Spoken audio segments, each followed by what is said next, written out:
Hey everyone, Mike here, and in this video review we're having side by side the HTC One and the Nokia Lumia 920. Or in other words, a battle between perhaps the best Android handset and the top Windows Phone 8 smartphone of the moment. We're not going to focus on comparing the two operating systems, there are plenty of other clips doing that on YouTube. I will however tell you a couple of important things about them.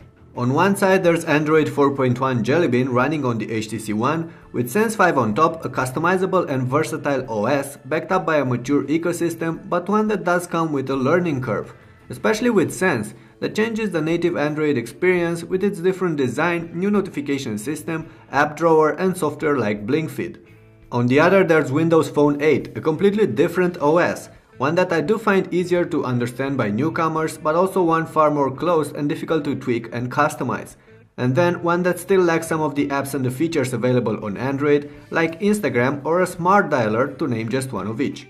So in the end, choosing one side over the other is up to you. I for one am happy to let you know that both phones are incredibly snappy while dealing with everyday tasks and can handle more complex chores as well, like modern games and all sorts of multimedia content. And that despite the fact that the hardware on the HTC One is clearly faster than the one powering the Nokia, so kudos to Microsoft for their software optimizations. In fact, both these phones are great multimedia companions, mainly thanks to their gorgeous screens. The HTC however comes on top thanks to its clearly superior sound system with boom sound stereo speakers and Beats audio, as you can hear for yourselves here.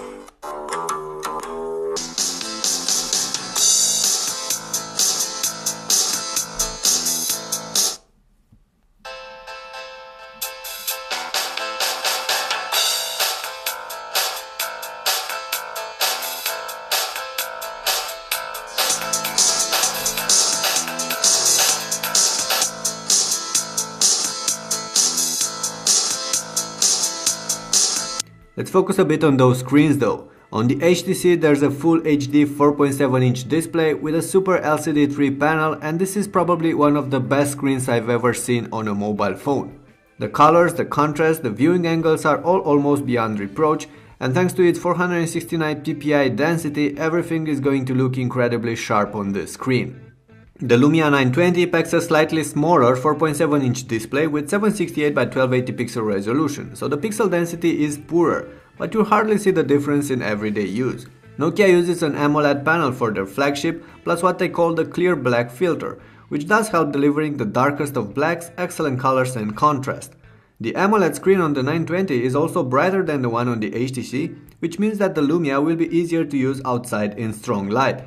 But there's one more thing. Both screens are covered by Gorilla Glass, but the layer on top of the Nokia is more sensitive, so you will be able to use the Lumia with gloves or even with a standard pen, a feature not offered by the HTC.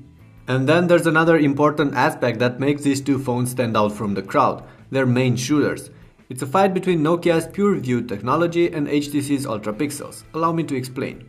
The HTC One comes with a 4 ultra-pixel camera, which in simple words means that it can only take 4 megapixel pictures, but the actual pixels on the sensor are larger than the ones on the average camera. That, combined with an optical image stabilization system and an f2.0 lens, does help the One get great pics in poor light conditions. Unfortunately, the lower resolution pays its toll when it comes to good light pictures, where the stills coming out of the HTC are rather washed out and lacking details. The Nokia Lumia 920 comes with an 8.7 megapixel Pure View camera, also with an f2.0 lens and image stabilization. This too has the advantage of letting plenty of light in, which helps with low light shots, but fair light pictures are pretty good too. However, while the camera on the Lumia captures more details, it also tends to oversaturate colors and skew white balance from time to time. And the same happens with the videos. See the pictures and the clips in the next part of the comparison and judge by yourself which of the two cameras is better.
I should also mention the more shooting options offered by the HTC One and the more complex camera interface that includes some Instagram-like filters, a proper photo editor and Zoe.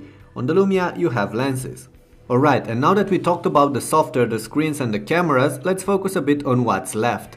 First, the design. The two devices are both proof that a modern phone can look different than the pack. The Lumia 920 is available in a bunch of lively colors, although regretfully we have the white one here. Its body is made from polycarbonate, glossy, so it will show smudges, but the build quality is actually very good, as this Nokia is one of the sturdiest handsets of the moment. Unfortunately, it doesn't just feel strong, it's massive too, weighing 185 grams. The HTC is a tough one as well. In fact, it's probably one of the best built Android handsets I've ever seen, with its aluminum and matte plastic case. And it is both more compact and lighter than the Lumia, despite packing a larger screen, as you saw before.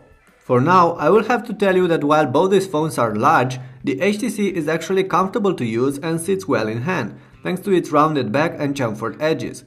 The Nokia is alright too, with its rounded sides, but to be frank, I had a very time getting used to it, mainly because of its larger width and heavier body. In either case though, if you want a compact phone that you can easily use single-handedly, neither are going to cut it for you. Having a look around the edges of the two phones, you'll notice a power button that also integrates an IR blaster on the HTC, a headphone jack, a volume rocker, and a micro USB port with support for MHL HDMI video output. You'll find pretty much the same things on the Nokia, which does lack an infrared sensor and the MHL support, but offers a dedicated shutter button. Neither of these phones offer a micro SD card slot, so there's no way to increase the storage space if you need to.